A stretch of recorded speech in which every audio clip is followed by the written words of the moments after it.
I can see my own silhouette.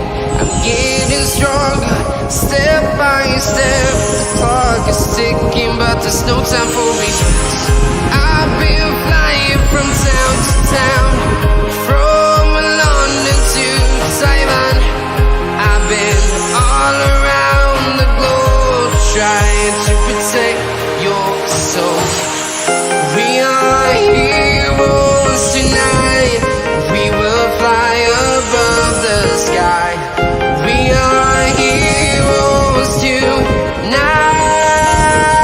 Yeah. We are heroes tonight.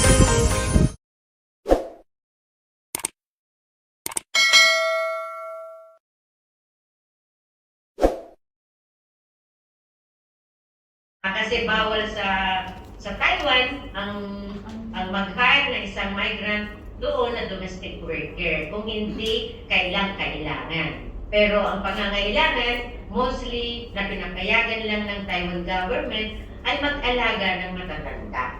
Yun yung mga trabaho ng mga kapatid natin doon sa Taiwan na kung saan sila ay live-in din na kagaya natin dyan sa Hong Kong. Tapos, pinuntahan natin ang MENA region. Unang-una natin na pinuntahan yung Kuwait. Yan yung Sandigan Kuwait Domestic Workers Union Association na kung saan mga domestic workers din sila. And then we went to Bahrain. Yan yung Bahrain na Sandigan Bahrain Domestic Workers Association din.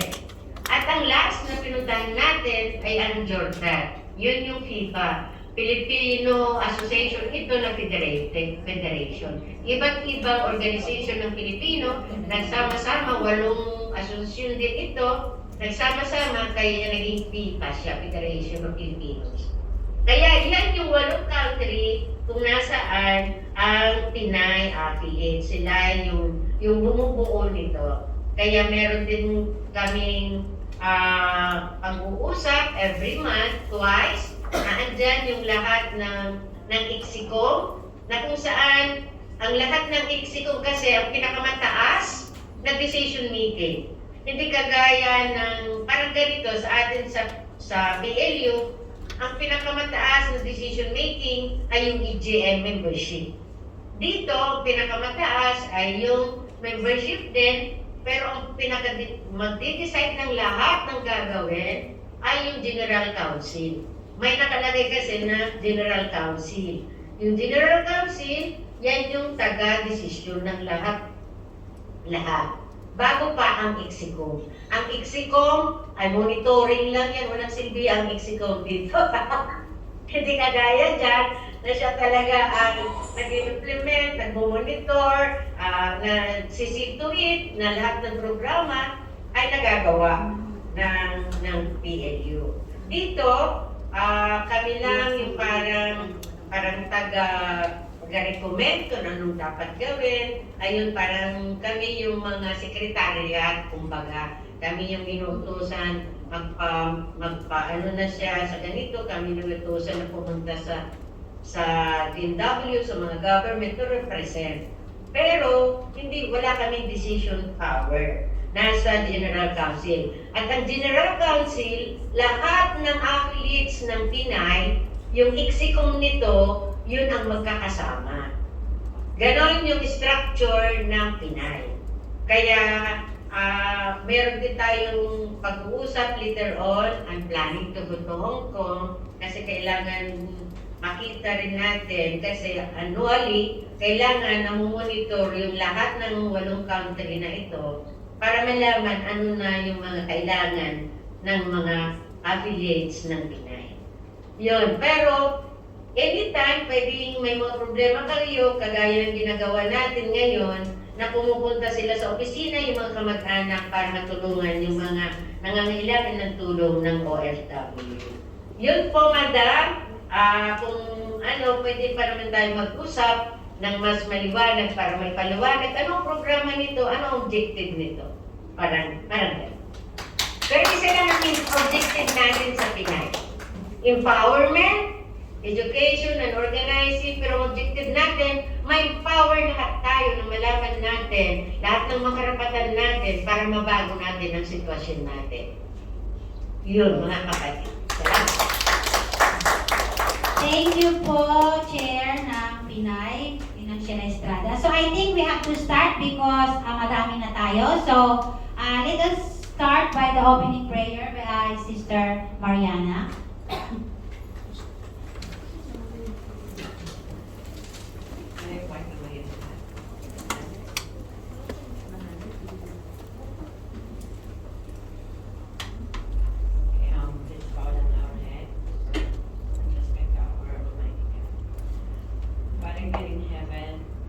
Thank you for this time that we are here together. You know the purpose why we are here. We pray, O God, that to open our heart and to enlighten us regarding our rights as a worker here in Hong Kong. We ask for knowledge and wisdom to all that is going to teach us on what to do, on what our rights to be here as a worker. We entrusted everything to your hand. What we are going to hear, what we are going to hear, this might be implement in our works, in our employers, in everything that we do in our employers. We pray, O God, that this may also will give us the strength to fight for our rights, because so many workers that they also don't know what to do. That's why they become lame and abuse of those abusive persons. That's why we are here, O God. We believe that all that is present here is eagerly to know their rights also. We pray, O God, that this day will be the beginning of our strength and also to give us the power, because we believe that knowledge is also our power. We cannot do this without you, God. Guide us, O God, in everything we do. This is we pray in Jesus' name. Amen. Thank you very much, Mariana. And now, before we really start to our forum, our forum will flow. Our first topic will be what is COP, and then the second is about our labor right. That's why sa mga bagong dating po dito, baka pwede po kumuha kayo ng piece of paper dun sa harap to write all your question para po to minimize the time. Para sasagutin na lang po ng ating speaker na si Justin Lam, and also with the help of Anne. Pangatlo po is we have a proposal for the wage increase for the Hong Kong government this coming August, kasi August, September po usually ang pag-invite ng gobyerno para po sa pag-uusap sa pagtaas ng ating sahod. Kaya yun po. So bago tayo mag-umpisa, gusto ko munang tawagin. At kung may mga katanungan po pala kayo later on sa pagdating sa ating mga karapatan, pwede na lamang pong isulat later on, kasi pwede naman po natin i-entertain yan. After ng ating forum, lapitan nyo lamang po ang ating mga grievance head committee at ang ating case team na meron po tayo sa PNU, na sila po ang sasagot ng ating mga katanungan, just in case po kulang ng ating oras. Okay po? So maraming pong salamat ulit sa pagpunta dito sa paglaan ng inyong oras. So ngayon po tatawagin na natin si Ambi para sa panimula.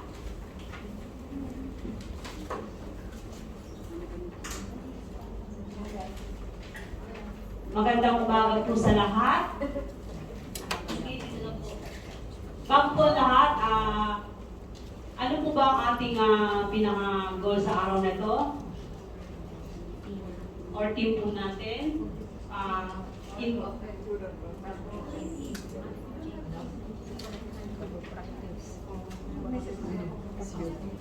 Siguro po, isa na lang po ang ating bibitawan para sa akin muna. Migrants' right? Workers' right! Workers' right? Migrants' right!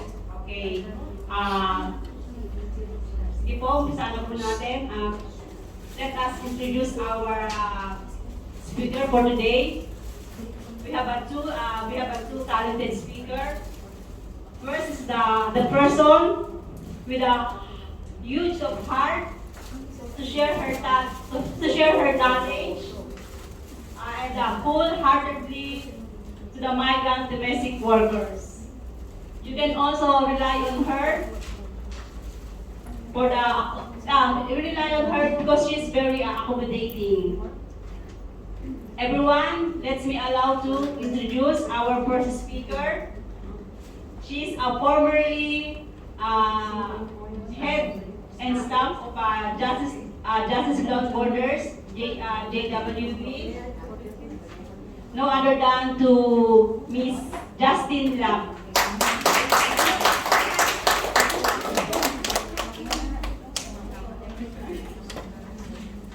Okay.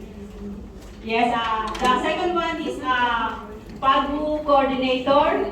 She's also a very accommodating to us. Every time we need some advice or we have some activities, she always there for her. She is the other than PAGU coordinator, Miss Anne. Thank you so much, Miss Anne and Miss Justine, for your time. I hope every one of us will have a lot of knowledge, or we will learn from your sharing of about labor rights. That's it. Thank you. Thank you, Ms. Ampi. And then now we really go on to our topic. Why not moving? Okay. So, Ampi, yan ka naman, di ba? So, ito talaga yung ating topic ngayong hapon na to, no? Para mas maintindihan natin what really COP is. COP means is the code of practice, no? Para makita natin, Irwana case in 2015 raised public attention on excessive agency fee. Kung saan umaabot dati ng 100 o 80 peso ang binabayaran natin sa agency. So yun po yung so unions and other groups call for monitoring on the employment agencies. Dahil ang problema po ay ito, overcharging, forced borrow loans, confiscation of documents, no receipt, don't explain rights to migrant domestic workers, deceive migrant domestic workers about costs and job duties, don't help migrant domestic workers when they need, and don't provide free shelter, have multiple license to avoid the law. So, ibig sabihin po, nag-change ng mga pangalan ng agency para lamang po ma-registered ulit sila. Ito po, para hindi sila mahabol ng gobyerno. So, and then next, ayan. So, the COP was published in 2017 by the Hong Kong Labor Department. Okay? So this is for the employment agency as an administrative measure to regulate private employment agencies. It lacks of employment power because it is not a law, it's just only a policy. Ibig sabihin, pwede lang nilang gawin ang gusto nila kasi